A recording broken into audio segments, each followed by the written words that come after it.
Once upon a time, in a quiet seaside town, there lived a boy named Max.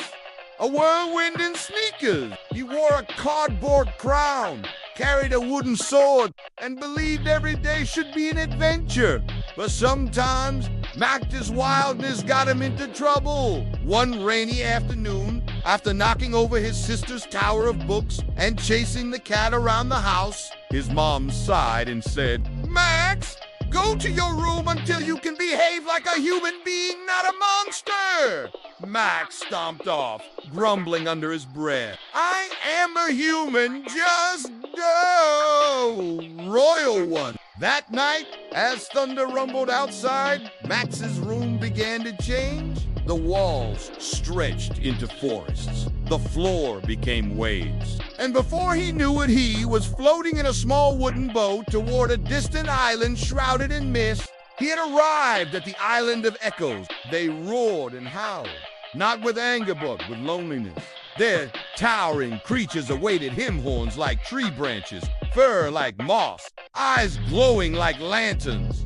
"You are the king we've been waiting for," bellowed a creature with antlers and tears in his eyes. "Ah," Max blinked. "Yes, you must help us find our lost voices," said another, her voice trembling like wind chimes. Max tilted his head. "Wait, you're the monsters!" The tallest one shook his head. "We are not monsters.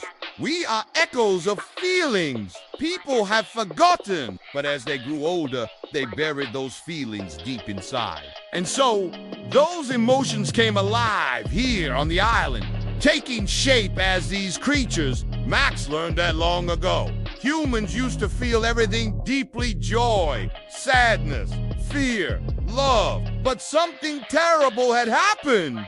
Their voices, the sounds of their feelings, had vanished. Without them, the creatures could only growl, cry silently, or scream without sound.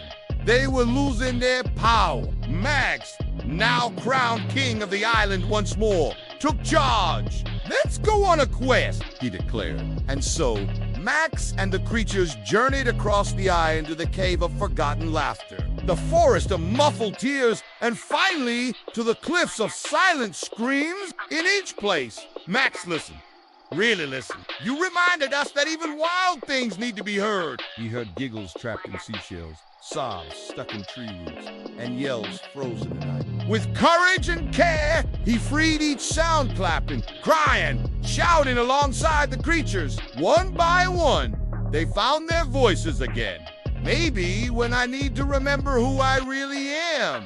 As dawn broke, the last echo returned, a soft whisper from the oldest creature, who said, "Thank you, King Max." Max smiled. "You're welcome. And hey, maybe I'm not just a wild thing. Maybe I'm both." Suddenly, his boat appeared beside him. "Will you come back?" asked the creature with antlers. Max waved. Back in his room, morning light spilled through the window. His mom knocked gently. "Max, ready for breakfast?" He grinned. "Yeah, Mom." And this time, he gave her a hug before grabbing his cereal. Because now he knew even the wildest hearts hold gentle echoes. Moral: being wild isn't about making noise, it's about knowing when to listen, especially to yourself.